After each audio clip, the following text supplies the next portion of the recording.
Hello बच्चों, welcome to my channel. आज हम एनसीईआरटी का चैप्टर नंबर 16 11th एनसीईआरटी का chapter number 16 digestion and absorption चालू करने वाले हैं। तो let's begin. Food is one of the basic requirements of all our living organisms. The major components of our food are carbohydrates, proteins and fats. Vitamins and minerals are also required in small quantities. Food provides energy and organic materials for growth and repair of tissues. The water we take in plays an important role in metabolic processes and also prevents dehydration of the body. Macromolecules in food cannot be utilized by our body in their original form. They have to be broken down and converted into simple substances in the digestive system.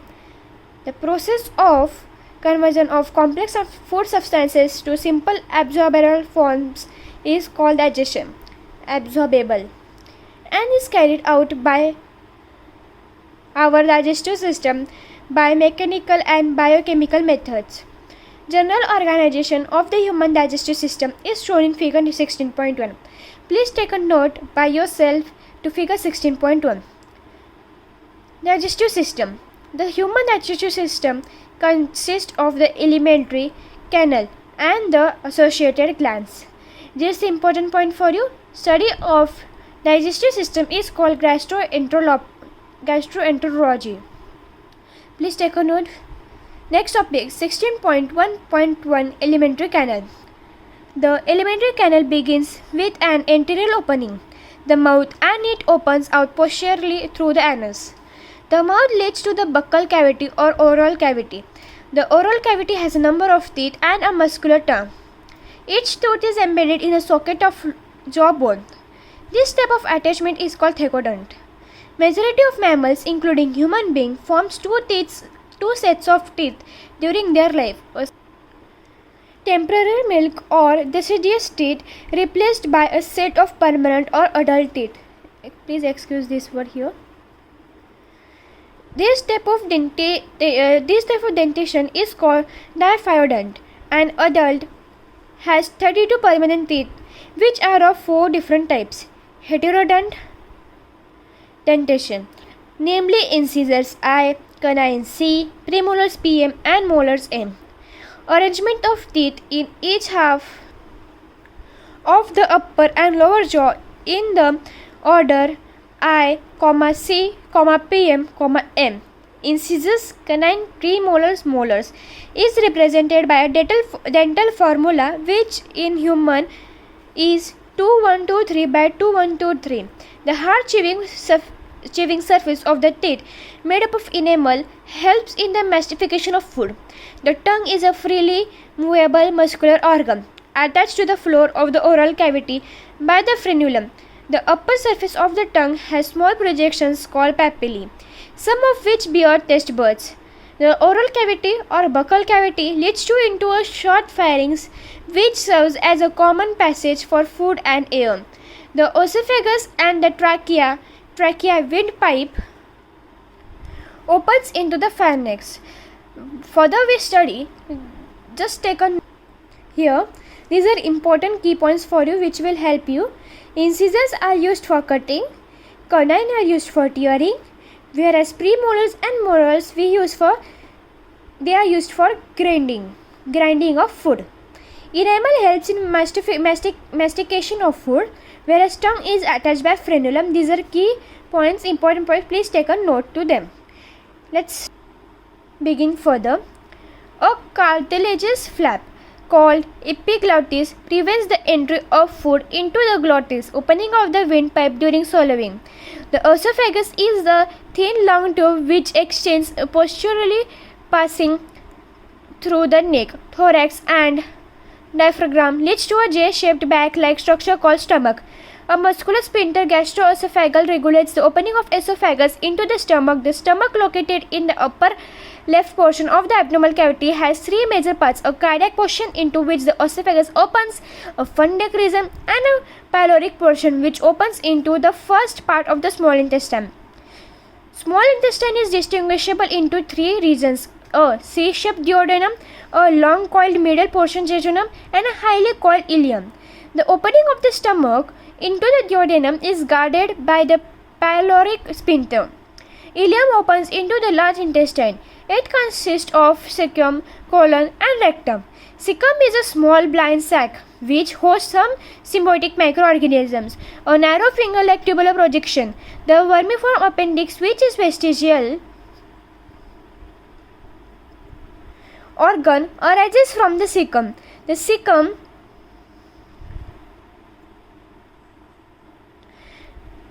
cecum opens into the colon. The colon is divided into three parts: an ascending, a transverse, and a descending part. The descending part opens into the rectum, which opens out through the anus. The wall of alimentary canal from esophagus to rectum possesses 4 layers, namely serosa, muscularis, submucosa, and mucosa. Serosa is the outermost layer and is made up of a thin mesothelium, epithelium, and visceral organs with some connective tissues. Muscularis is formed by smooth muscles usually arranged into an inner circular and an outer longitudinal layer.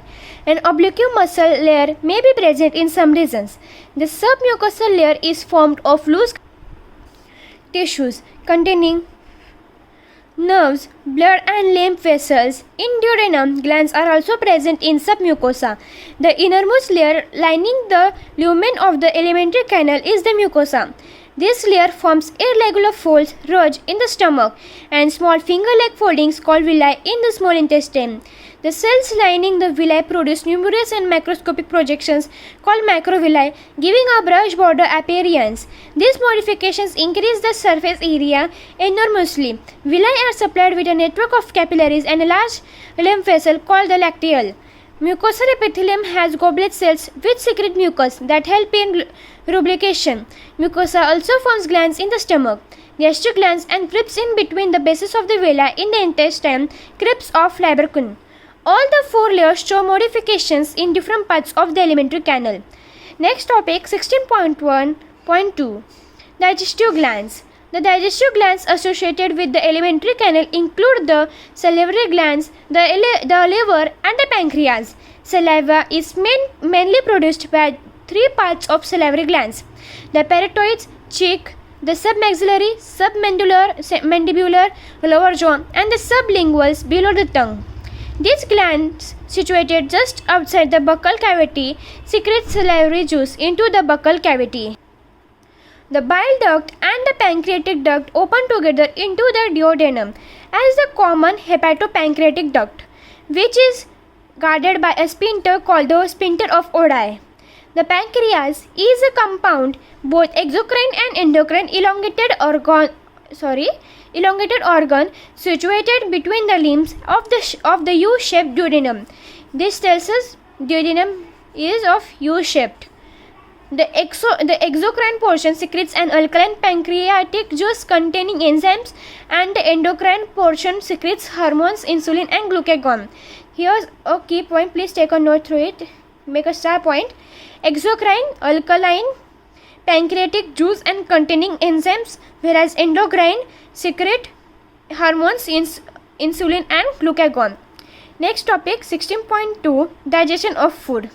The process of digestion is accomplished by mechanical and chemical processes. The buccal cavity performs 2 major functions: mastification of food and facilitation of swallowing. The teeth and the tongue, with the help of saliva, masticate and mix up the food thoroughly. Mucus in saliva helps in lubricating and adhering the mastification food particles into a bolus. The bolus is then conveyed into the pharynx and then into the esophagus by swallowing or deglutition. The bolus further passes down through the esophagus by successive waves of muscular contractions called peristalsis. The gastroesophageal sphincter controls the passage of food into the stomach. The saliva secreted into the oral cavity contains electrolytes like Na+, sodium+, K+, Cl-, HCO3-3, HCO-3, an enzyme, salivary amylase, and lysozyme. The chemical process of digestion is initiated in the oral cavity by the hydrolytic action of the carbohydrate splitting enzyme, the salivary amylase. About 30% of the starch is hydrolyzed here by this enzyme. Optimum pH is 6.8 into disaccharide maltose. Lysozyme present in saliva act as an antibacterial agent that prevent infections. Here is a reaction given. Please take a note. Starch gives maltose with the presence of salivary amylase. pH is 6.8.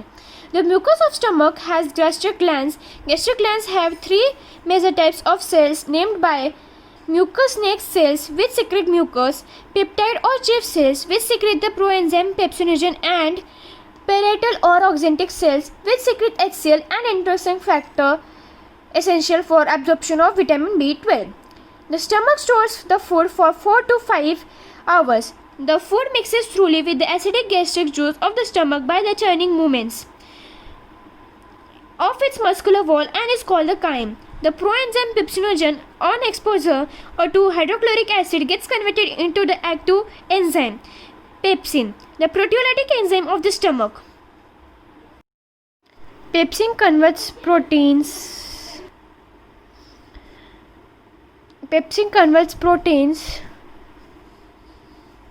into proteases and peptones peptides. The mucus and bicarbonates present in the gastric juice play an important role in lubrication and protection of the mucosal epithelium from excoriation by the highly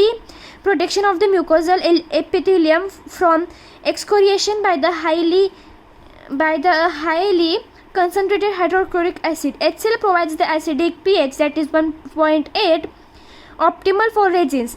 Renin is a proteolytic enzyme found in gastric juice infants, which helps in the digestion of milk proteins. Small amounts of lipase are also secreted by gastric glands. Various types of movements are generated by the muscularis layer of the small intestine. These movements help in a thorough mixing up of the food with various secretions in the intestine and thereby facilitate digestion. The bile, pancreatic juice, and the intestinal juice are the secretions released into the small intestine. Pancreatic juice and bile are released through the hepatopancreatic duct. The pancreatic juice contains inactive enzymes trypsinogen, chymotrypsinogen, procarboxypeptidases, amylase, lipase, and nuclease. The trypsinogen is activated by an enzyme enterokinase secreted by the intestinal mucosa into ectotrypsin, which in turn activates the other enzymes in the pancreatic juice. The bile released into the duodenum contains bile pigments, bilirubin and biliverdin, bile salts, cholesterol and phospholipids, but no enzymes. Bile helps in emulsification of fats, that is, breaking down of the fats into very small micelles. Bile also activates lipase. The intestinal mucosal epithelium has goblet cells which secrete mucus. The secretions of the brush border cells of the mucosa along with the secretions of the goblet cells constitute the intestinal juice or succus indicus. This juice contains a variety of enzymes like disaccharides, example maltase, dipeptidase, lipase, nucleosides, etc. The mucus along with the bicarbonates from the pancreas protects the intestinal mucosa from acid as well as provide an alkaline medium pH 7.8 for enzymatic activities. Submucosal glands, Brunner's glands also help in this. Proteins, proteases and peptones, partially hydrolyzed proteins in the chyme reaching the intestine are acted upon by the proteolytic enzymes of pancreatic juice as given below. Now there are some reactions. Let's go through it. Proteins, peptones, proteases gives rise to dipeptidases in presence of trypsin, chymotrypsin and carboxypeptidase. Carbohydrates in the chyme are hydrolyzed by pancreatic amylase into disaccharides. Polysaccharides starch gives rise to these disaccharides with the help of amylase. Fats are broken down by lipases with the help of bile and monoglycerides. Fats gives rise to diglycerides in the presence of lipase, and diglycerides gives rise to monoglycerides. Sorry for the thing. Nucleases in the pancreatic juice acts on nucleic acids to form nucleotides and nucleosides. Nucleic acids gives rise to nucleotides in the presence of nucleases, whereas nucleotides gives rise to nucleosides. The enzyme in the succus entericus act on the end products of their above reactions to form the respective simple absorbable forms. These final steps in digestion occur very close to the mucosal epithelium cells of the intestine. There are more reactions. Let's go through it. Dipeptidases gives rise to amino acids in the presence of dipeptidase. Maltose gives glucose plus glucose in the presence of maltase. Lactose gives glucose plus galactose in the presence of galactase. Sucrose gives glucose plus fructose in the presence of sucrase. Nucleotides gives nucleosides in the presence of nucleotidase, whereas nucleosides gives sugar plus bases in the presence of nucleosides. Di and monoglycerides gives rise to fatty acids plus glycerol in the presence of lipase. The breakdown of macromolecules mentioned above occurs in the duodenum region of the small intestine.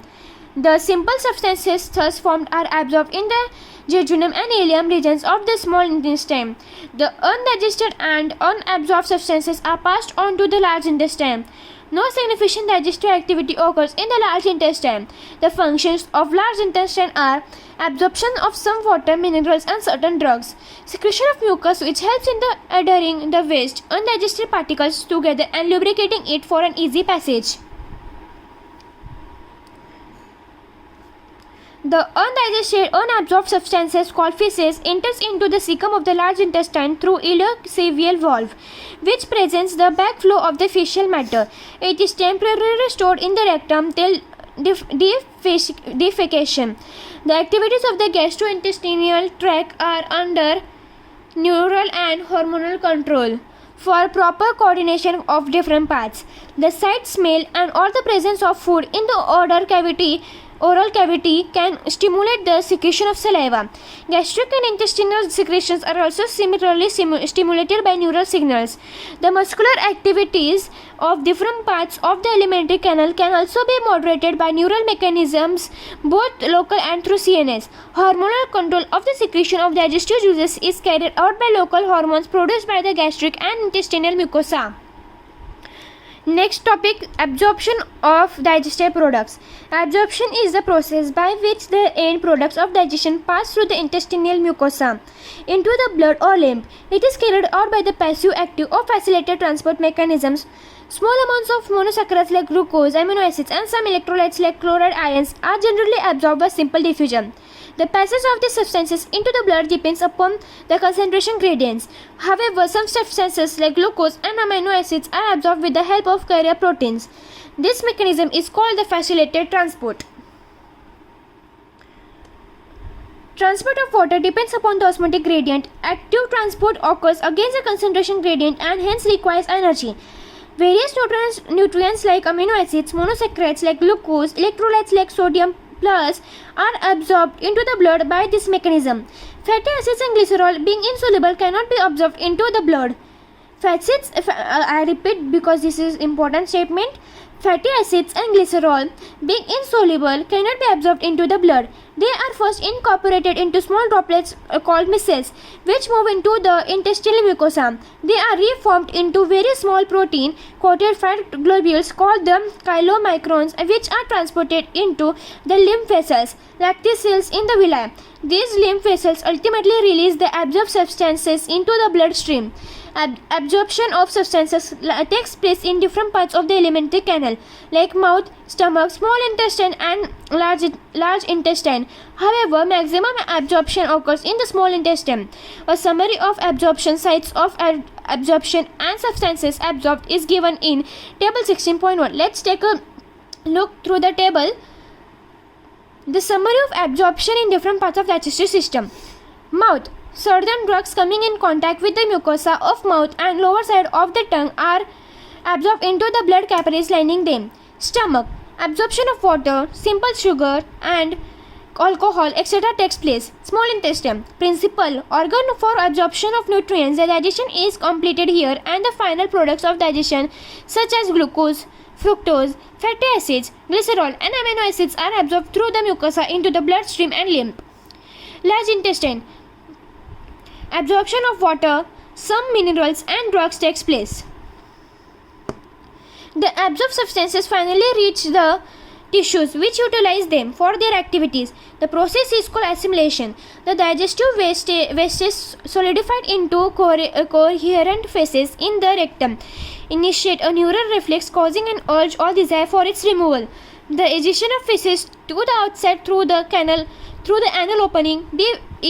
Defecation is a voluntary process and is carried out by a mass peristaltic movement.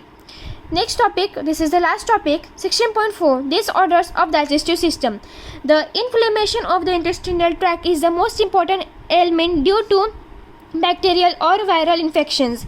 The infections are also caused by the parasites of the intestine like tapeworm, roundworm, threadworm, hookworm, pinworm, etc. Jaundice. The liver is affected. Skin and eyes turn yellow due to the deposit of vomiting. It is the ejection of stomach contents through the mouth. This reflex is controlled by the vomit center in the medulla. A feeling of nausea precedes vomiting. Diarrhea. The abnormal frequency of bowel movement and increased liquidity of the facial discharge is known as diarrhea. It reduces the absorption of food. Constipation. In constipation, the feces are retained with the rectum as the bowel movements occur irregularly. Indigestion. In this condition, the food is not properly digested, leading to a feeling of fullness. The cause of the indigestion are inadequate enzyme secretion, anxiety, food poisoning, overeating, and spicy food. Here we have completed with our chapter. Let's go through a short summary. The digestive system of human consists of an alimentary canal and associated digestive glands. The alimentary canal consists of the mouth, buccal cavity, pharynx, esophagus, stomach, small intestine, large intestine, rectum, and the anus. The accessory digestive glands include the salivary glands, the liver with gallbladder, and the pancreas. Inside the mouth, the teeth masticates the food. The tongue tastes the food and manipulates it for proper mastification by mixing with the saliva. Saliva contains a starch digestive enzyme, salivary amylase, that digests the starch and converts it into the maltose disaccharide. The food then passes into the pharynx and enters the esophagus in the form of bolus, which is further carried down through the esophagus by peristalsis into the stomach. In stomach, mainly protein digestion takes place. Absorption of simple sugars, alcohol, and medicines also takes place in the stomach. The chyme food enters into the duodenum portion of the small intestine and is acted on by the pancreatic juice, bile, and finally by the enzyme in the succus entericus, so that the digestion of carbohydrates, proteins, and fats is completed. The food then enters into the jejunum and ileum portion of the small intestine. Carbohydrates are digested and converted into monosaccharides like glucose. Proteins are finally broken down into amino acids. The fats are converted to fatty acids and glycerol. The digested end products are absorbed into the body through the epithelial lining of the intestinal villi. The undigested food feces enters into the cecum of the large intestine through ileocecal wall, which prevents the backflow of the fecal matter. Most of the water is absorbed in the large intestine. The undigested food becomes semi-solid in nature and then enters into the anal canal and is finally egested out through the anus. So let's stop this video. Here we have completed the whole chapter of class 11th NCERT. Now which video you want next, please comment in the comment section. Please like, share and subscribe my video. It will be very useful for you. Okay, then bye bye.